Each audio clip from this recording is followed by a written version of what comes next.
Hello everyone and welcome to a new reading vlog.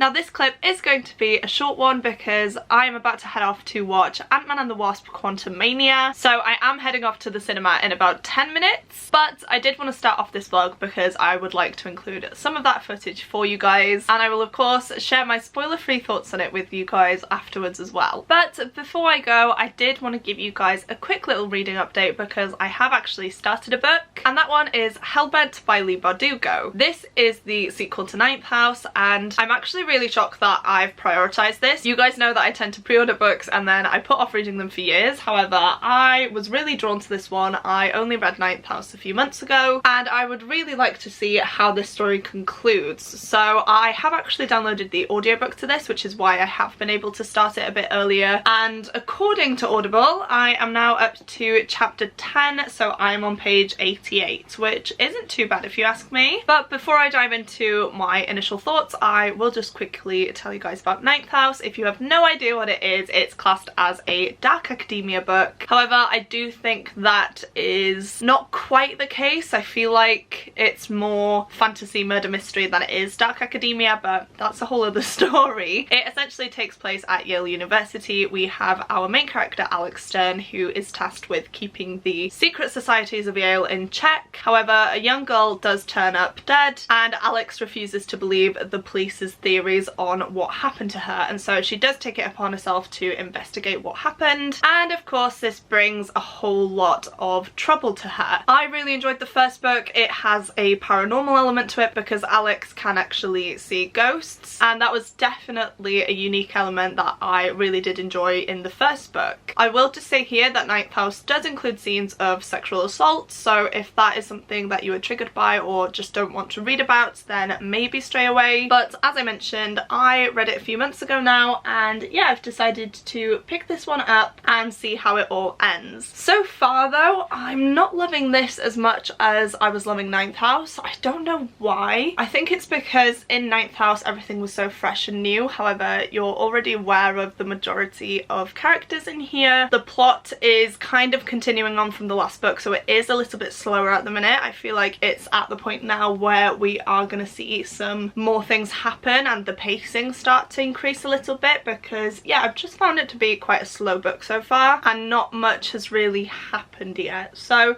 it's still early days. I am hoping that I really do enjoy this book though. I'm hoping that I get the answers that I was looking for in the first book, and I'm just looking forward to see how this is all wrapped up, because the first one for me could have been a standalone, but as I mentioned, there were a few things that I would have liked answers for, so that is why I decided to pick this one up straight away whilst everything is quite fresh in my mind still. And yeah, I didn't really want to put it off any longer because I do tend to forget things quite easily. So this is the first book I'm planning on reading this week. It is actually half term for me right now, which hopefully means that I will have a lot of free time to read. I don't really know what I want to pick up physically yet though, so I will pop back in later on when I've decided. I currently have The Breaking, The Blade Itself and The Murder of Roger Ackroyd on my TBR, and The Blade Itself is one that I think I'm going to get the audiobook for. So it's between two kind of thriller murder mystery books, which you guys will probably know which one I've chosen because I should have put it in the thumbnail. So it's not much of a surprise to you, but for me, I don't have a clue what it's going to be yet. I will probably pick it up later on tonight though. We are going to go to badminton as well today. We normally go on a Sunday morning. However, the only slot available for us today was at 5 PM. So we're going to the cinema, we're going to have a Pizza Hut, we're going to come home possibly for 1 or 2 hours depending on how long we stay at the cinema, and then we're gonna go and work out, which I'm not sure if it's a great idea doing that after pizza, plus I'm not feeling the best. I don't know if you can tell by my appearance or my voice. I am of course coming down with a cold. As soon as half term hits, I just get everything and I feel like it's just gonna get worse from this point on, but I've taken cold and flu. Hopefully that manages to keep the worst of it away, and I tend to find that actually exercising does help me as well. So yeah, we've got a really busy day today. I don't know if I'll read more of this, depending if I take Kiwi for a walk later on, or I might sit down and do some colouring. We shall see. But as I mentioned, I did want to start this vlog off this morning, and since I have read this book, I thought I would give you guys a little update. For now though, I am going to head off. Ads and Sean should be getting here in the next 5 minutes or so, and I need to finish off getting ready. So for now, I'm going to leave you here, and I will of course let you know my thoughts on Ant-Man and the Wasp Quantumania later on as well.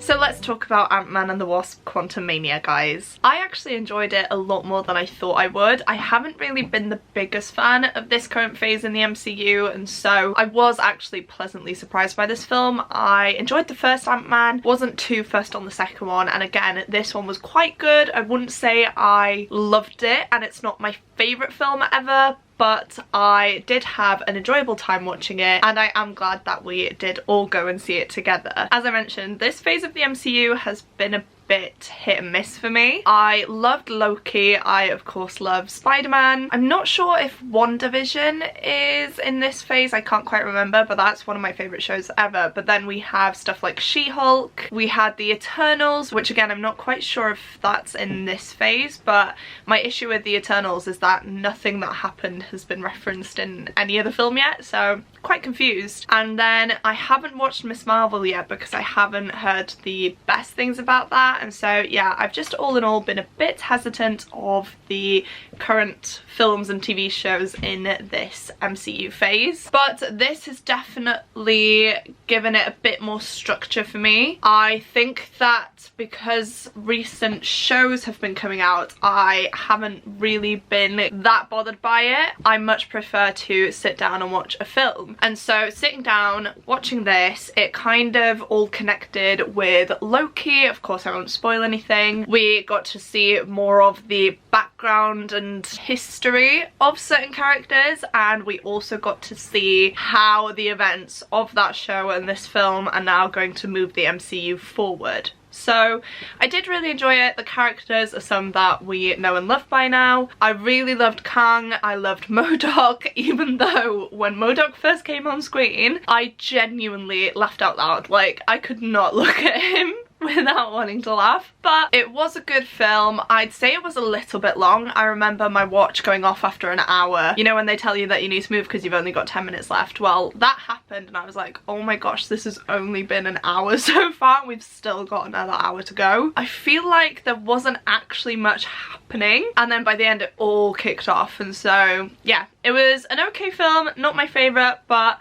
I was pleasantly surprised. So if you are a bit hesitant, give it a go. The worst that can happen is that you don't like it, but I'm sure you'll find something in there that will be enjoyable to you and that will broaden your knowledge on the MCU and the different timelines as well. In terms of my reading, I haven't listened to more of Hellbent yet. I honestly haven't had the chance, but I have actually started to physical reads. Now the first of those is one that I spoke to you about in the last clip. This is Breaking by Amanda Cassidy. Not that you can tell because I have left the dust jacket downstairs, but this is one that really intrigued me because as soon as I read the synopsis, it reminded me of the Madeleine McCann case. Now, if you don't know, Madeleine McCann was a really young girl who went missing whilst on holiday with her family in Praia de Luge. It happened a while ago now. I don't even know how many years ago, but I remember it happening. I know I was very young, and I think my sister was around the same same age as Madeline was when she went missing. So it has been quite a few years. However, it's a case that I have been very interested in. I am very interested in true crime, as some of you may know,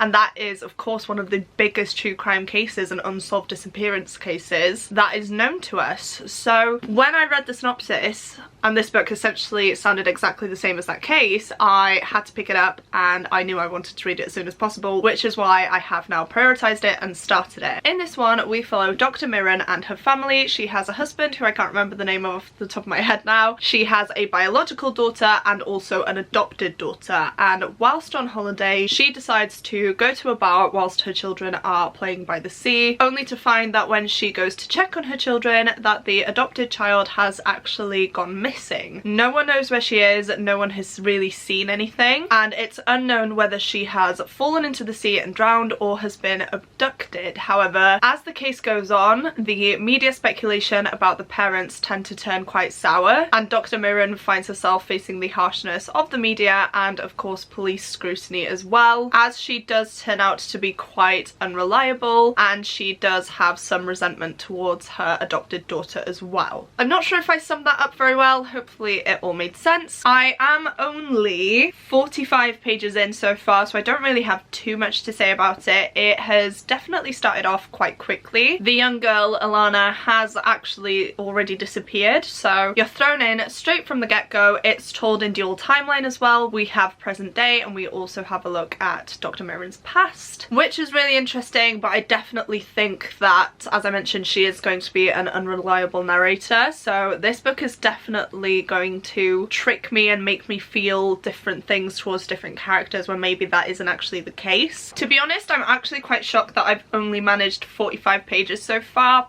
but I do want to mention now the other book that I've started, which is The Five by Hallie Rubenhold, and essentially this one has been taking up a lot of my time because I am reading it as part of Chloe from Chloe Reads Books' book club, which is called Chloe's Crime Scene Corner. Now, I recently watched the announcement video and saw that The Five was the pick for February, and I remember commenting on that video saying if I could fit this in, I would love to, because this is a book that I've actually owned since it came out. It was quite a while ago now, and I've just never prioritized it, and so I thought, do you know what, a group of us reading the same book should hopefully get me motivated enough to sit down and read it, and of course it has done. But the only thing I will say is that this is a very, very slow-paced book. It is full of quite dense information, and so you do really need to be concentrating on this, and I have been finding that it's been taking me a lot longer to read this book than it would for me to read a fiction book. I best tell you what this one is about though. This is essentially a kind of memoir for the victims of Jack the Ripper. Now, everyone knows who Jack the Ripper is. He was a serial killer in the Victorian era that was unfortunately never caught, and it's one of the biggest unsolved mysteries to this day. I honestly can't tell you guys how much I wish we knew who this perpetrator was. But anyway, this one actually brings light to the women that were murdered by Jack the Ripper, because we don't really hear too much about these women. You hear about Jack the Ripper, you know his crimes, you know what he's done. However, we barely know anything about the backgrounds of the women that were killed, and it's actually so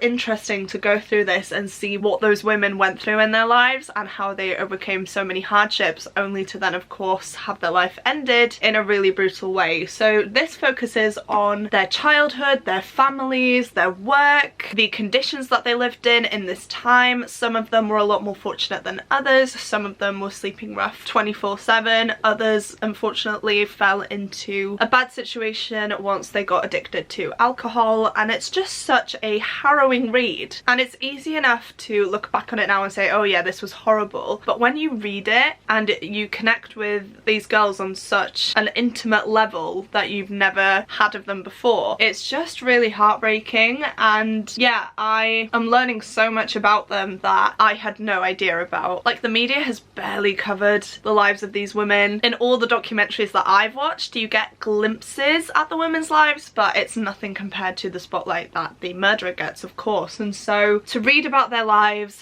and what they went through in this time is just really heartbreaking, but I'm so glad that I have decided to pick this up now because, as I mentioned, I feel so much closer to them. I know that's probably a really stupid thing to say, but I have been so ignorant in the past when researching this case and when watching these documentaries. It is so nice to hear about these women, and this actually makes you remember that they were real life people. They had lives, they had families, they had people who cared for them, and one selfish person just completely took that away from them and silenced them forever. And so yeah, I'm finding this to be such an insightful read into their past. It's basically split up into about 3 chapters per woman, and the sections for each woman are about 60 to 70 pages. So I have currently read the chapter for Polly Nichols and Annie Chapman. I obviously have the other 3 to go. This does follow the canonical 5. So Polly Nichols, Annie Chapman, Elizabeth Stride, Catherine Eddowes and Mary Jane Kelly. And I do just quickly want to read you the back here because I really like how she has summarised this book. It says, Polly, Annie, Elizabeth, Catherine and Mary Jane are famous for the same thing,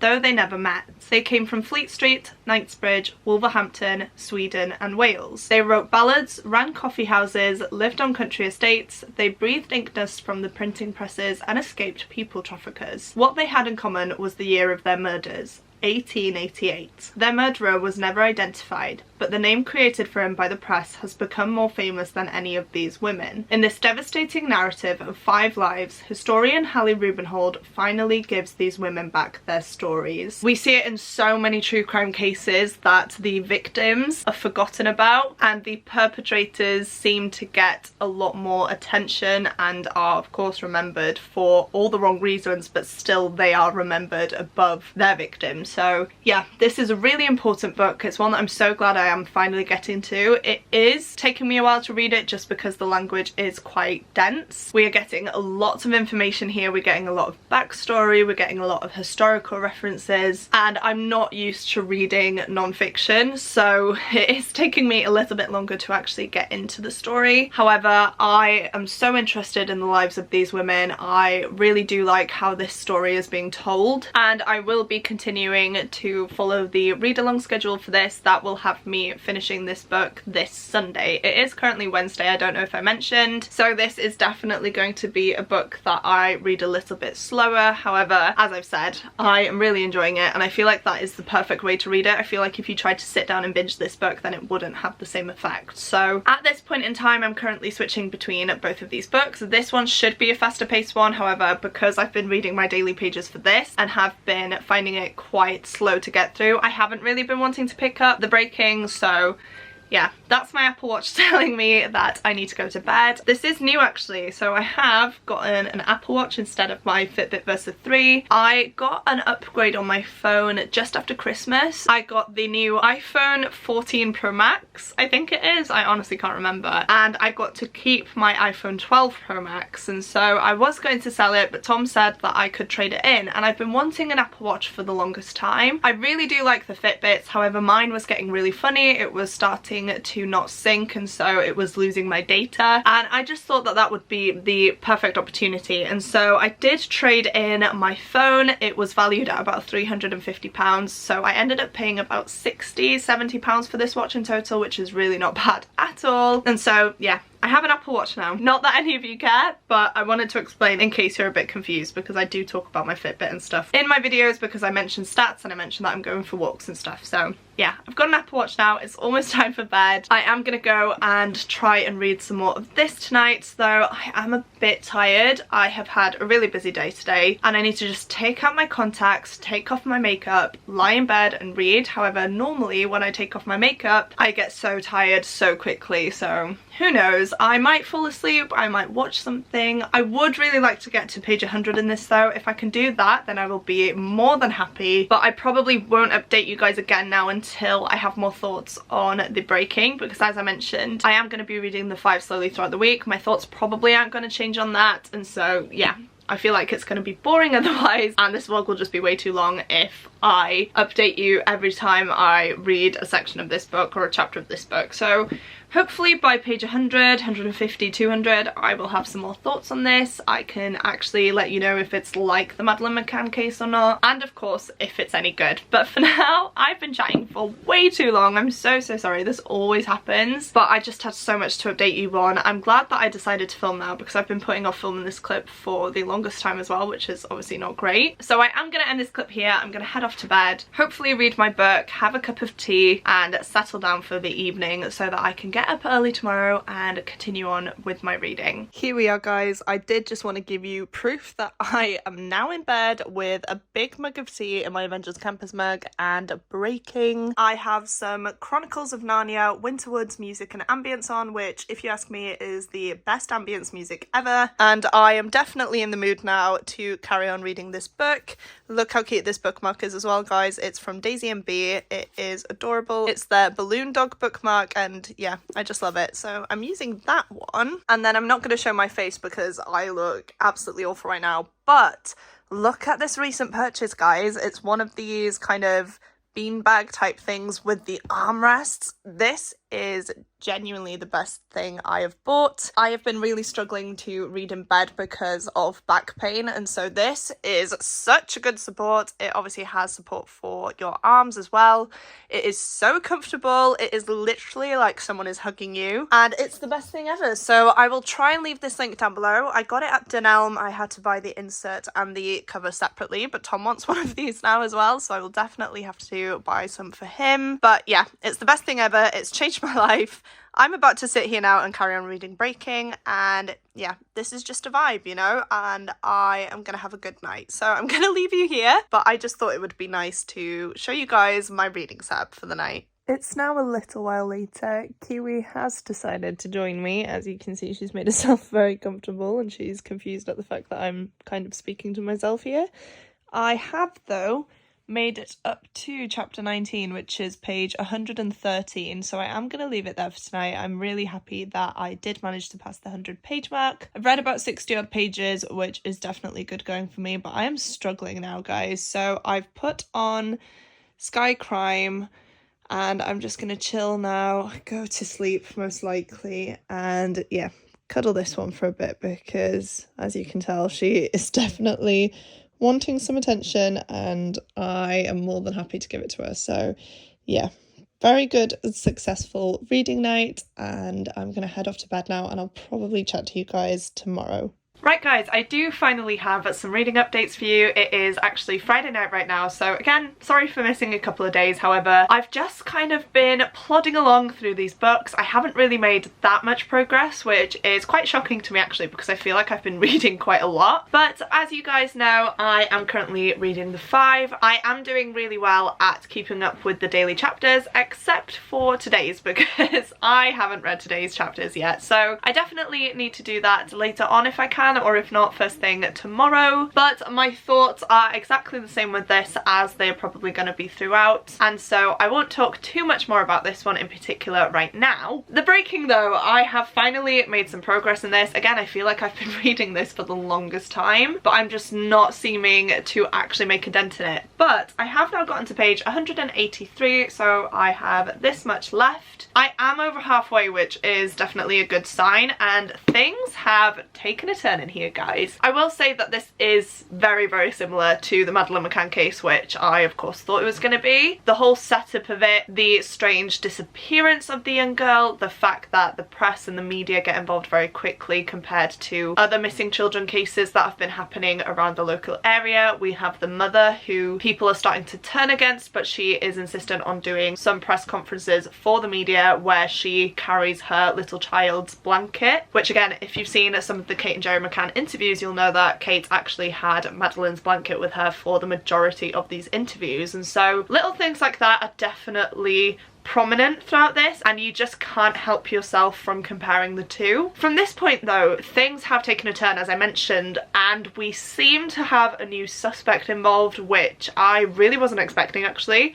Maybe I should have been. I don't know if it's quite an obvious twist, but I think because the mother is a bit unreliable and because we're getting information from different sources that could potentially be related to this case, you are kind of second guessing everything, which is of course what I was asking for from this book. I love a thriller, murder mystery that does kind of keep me on the edge of my seat. I love one where you can't really trust anyone, and so I am having a really good time reading this one. This is such a quick read as well. I know I've taken my time reading it, but when I do sit down and dedicate some time to it, as you guys saw, I read 60 odd pages in one sitting the other night, and that has essentially been the case throughout the whole week. I haven't really been giving it a lot of my time. However, when I have been sitting down to read it, I have been getting through quite a lot of pages. I do just also want to mention, I think in the previous clip I said that this was dual timeline. That still stands. However, this actually has multiple perspectives throughout as well, which you don't really get to see until you're quite far into the book actually. The first few chapters concentrate on Dr. Mirren. We see her past self and we see her in present day as her child has gone missing, but we also have the perspective of a police detective in here, which is obviously really interesting to see the detective side of the case and to see what kind of evidence they have, any leads they have, and what their general thoughts and theories are at the current point. We also then have had some focus on a group of young boys. Some people mentioned that they saw these boys at the beach, and so we do kind of follow them a little bit throughout this whole thing as well, which I'm not sure how long that's going to go on for. I don't know if it's actually that relevant,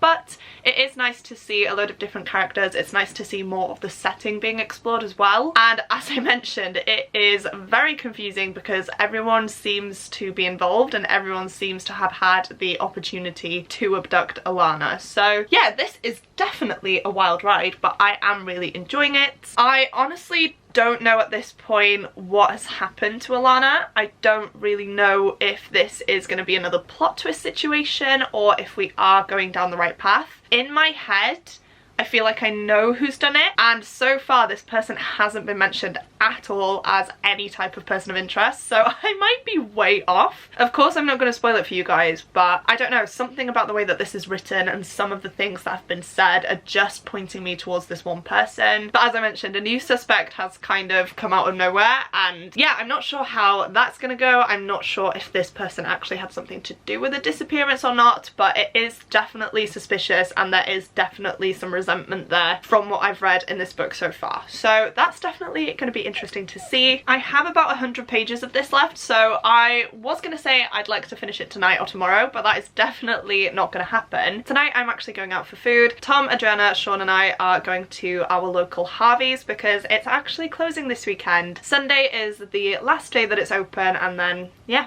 it's closed unfortunately, so we thought we'd give it one last meal there. We are all gonna go out and be a little bit nostalgic. So yeah, that's the plan for tonight. And then tomorrow I have such a jam-packed day. I want to film my bookshelf tour, which has definitely been a long time coming, but that means of course that I will have to do my makeup and things like that, which does unfortunately take a lot of time. But then I do also have my cousin's baby shower. She is having a little boy, and yeah, it's a surprise kind of party for her, I guess. It's at a local cafe. We're having afternoon tea, which I just think is going to be lovely, and I honestly can't wait. Family is one of the most important things to me, and yeah, this is just a really exciting time for her, and I can't wait to surprise her. And then after that, we of course have the rugby. It's the Wales-England game, so you guys know I'm going to be stressed. I don't have a lot of faith in Wales at the minute, unfortunately, which is really bad of me to say, but they're just not performing, and it is quite sad to watch. So I think we're going to watch that at home. I don't think we can actually brave going to the pub or anything like that, because I know we'll just get quite frustrated by the whole thing. And then I do possibly want to go for a run tomorrow night as well. So yeah, we've got a lot of stuff going on, which I will of course film for you guys. I was actually going to start my kind of b-roll footage earlier today, because if you couldn't tell, which I don't think you'll be able to,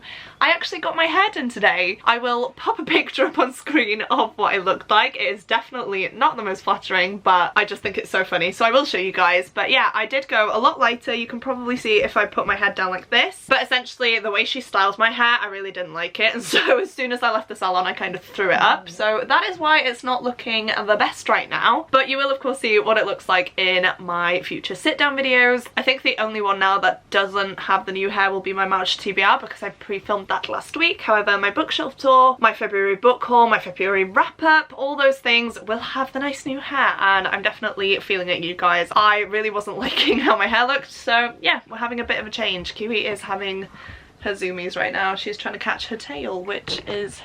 oh no, she stopped. I was gonna say which is really funny, but she doesn't like being on camera, guys. Are you camera shy? Yeah. Did you catch your tail? not quite. I have honestly lost my train of thought now. I think I was just stating how busy I was tomorrow. But I also do want to give you guys a little update on Hellbent because I haven't really spoken about that since that first clip, so I'm very sorry. I just haven't really been listening to it because obviously it's half term and I'm spending a lot more time with Tom and with family members as well. So I definitely have not been listening to audiobooks, but I will just pull up where I'm at. So I'm at chapter 23 according to Audible, and I have 5 hours and 36 minutes left. To be honest, I could listen to this quicker. I'm currently listening to it at 1.8 times the speed, just because I felt like I wanted to retain all the information. I didn't want it to go by too quickly. However, I do think now that I'm in the story, I could bump that up to 2 times the speed. So I'll try it.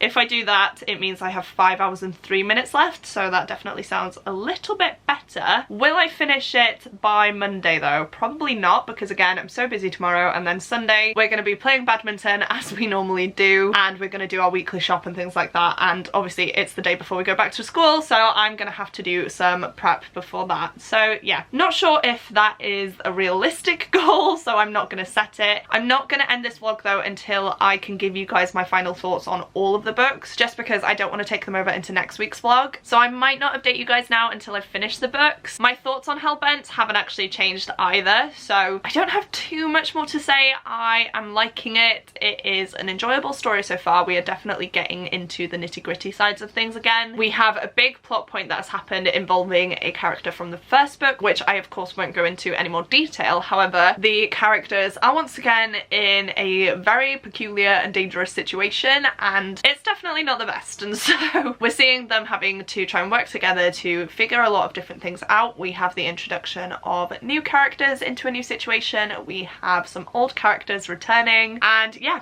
I can't wait to see how it all kind of unfolds and what actually happens, because I'm still a bit confused at this point. I don't think I've listened to as much as I thought I did. I definitely thought that I'd listen to a bigger chunk, but as I mentioned, I've not been prioritizing it, and I've not been making sure that I listen to a chunk every day. So my initial thoughts stand. I'm not enjoying it as much as Ninth House, but of course we'll see how it ends. I'm quite close to finishing the 5 now and breaking, so hopefully I can do that over the weekend. And yeah, apart from that, I don't have too much more to say, so I will pop in again either with some more updates or with my final thoughts.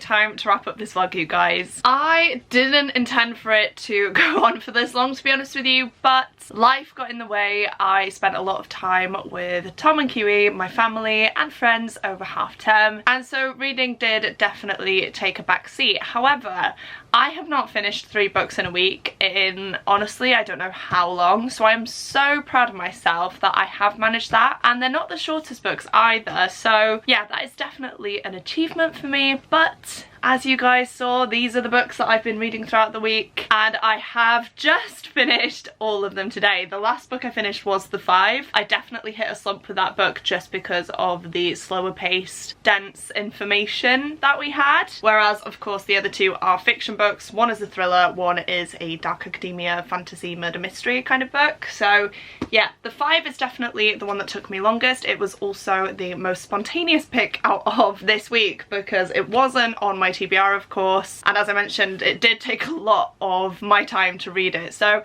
I do still have 2 books that I need to read to complete my February TBR, but that's definitely not going to happen before the end of the month, so I will carry those over, but I of course will feature them in a separate vlog. Don't worry, I'm not going to give you guys any more books in this one. I did actually end up giving all of these books 4 stars, which is another thing that I'm not sure has ever happened. Not 3 books in 1 week in one vlog at least, but yeah, there were a lot of things that I enjoyed in these books. There were some things that definitely irked me. However, looking at my overall experience, how I felt reading the books, I definitely feel like they were solid reads. I was very much invested, I was connected to the characters, I enjoyed the plot and the setting, and so that is why I've decided that all of them gets a 4, but I will of course let you guys know my individual thoughts on them now. Let's start off with Hellbent by Leigh Bardugo. I don't think I've spoken about this one much throughout the vlog, so I am sorry about that, but I have been listening to the audiobook and I've been doing so very sporadically. These last 2 days though, I have just made it a priority to finish it. I did want to finish all of these before the end of the month, as I mentioned, and I'm so happy that I did manage to do that. This one was definitely an enjoyable read. Not as compelling as Ninth House to me. I think in Ninth House, because everything is so fresh and new, it's a bit more kind of magical. I don't want to say that because this is definitely not classed as like a lovely magical book. It's very dark and twisted and a bit gory, but in the sense that there is another world that we don't know about. We have secret societies that practice magic, we have doorways into hell and things like that, and then of course in the first book we have a murder that kind of sets everything into motion. However, in this book we are dealing with the consequences of what happened in the first one, and so it's definitely a lot slower, and then I feel like there was one point where everything just happened and it was a bit much. I'm also a bit confused about the ending. I don't actually know if there's a 3rd book. I would imagine so now, but then again I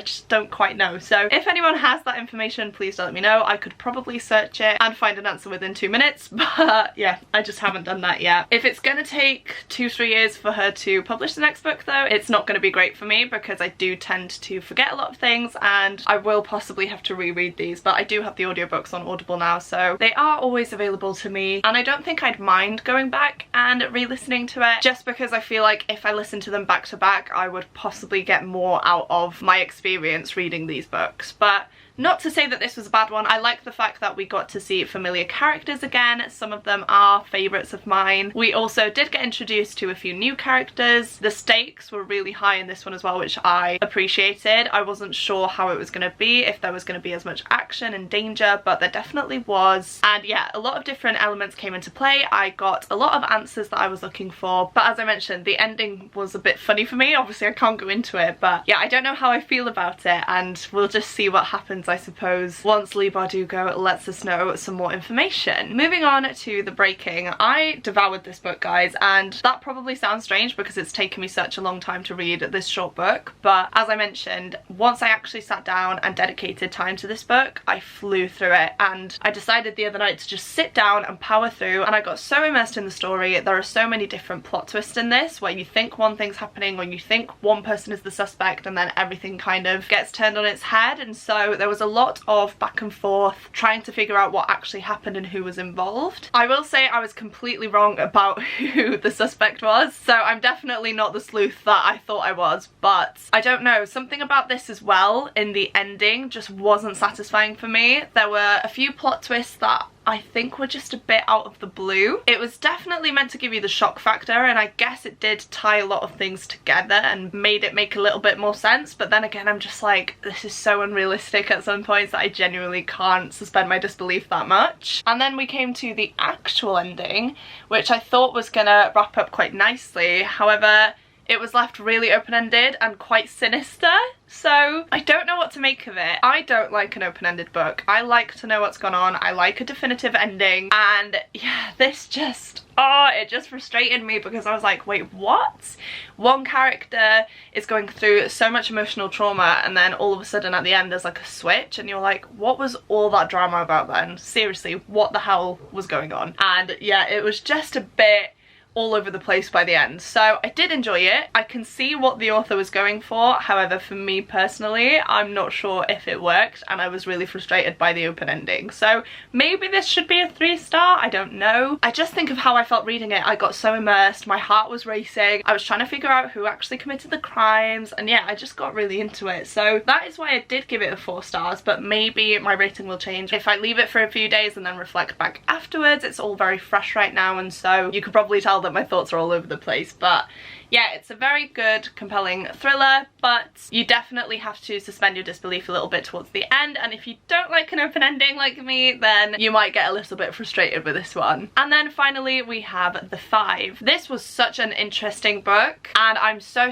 glad that I have now read it and have gotten it off my TBR. I have talked about it a lot throughout this vlog, so I won't go into too much detail now, but again, I gave this one 4 stars. I thought it was very cleverly told. These women are the main focus of the book. The murders are barely covered at all. It's just their background information, which of course just gives us an insight into their lives and what they were like, which is definitely something that I do appreciate. I will say that this was definitely difficult for me to read at some points because of the historical side of it. It is essentially like you are reading an essay, and for someone who doesn't read non-fiction and isn't used to this style of writing, I did really struggle with it, and I had to take breaks regularly between the chapters because I just found it to be very kind of info dumpy, which of course it has to be because we are recounting the lives of women who lived 2 centuries ago. But at the same time, I didn't feel like I was stupid either. I just thought that it was quite dense. It was a lot of information to take in. It was a lot of information that you had to kind of sort through and I guess follow, because as I mentioned, we're following the women's lives and they encounter a lot of different people. They do a lot of different things. They go to different places, and so trying to kind of keep tabs on everyone and everything was quite difficult. But it was such a well done book. I would highly recommend if you're interested in true crime, but especially if you're interested in hearing the victims' backgrounds and past and what they were like, as opposed to hearing about the serial killer that we know so much about already, except of course who he was. But you know what I mean, we know about Jack the Ripper, we know he's an infamous serial killer that was never caught. There are so many documentaries about him, and I'm not gonna lie, I have watched the majority of them. I'm so fascinated by this case, but never once have I actually gone looking for information about the women, which sounds appalling. I remember that we covered it in history when I was in secondary school, but other than that we haven't really looked into it. And again,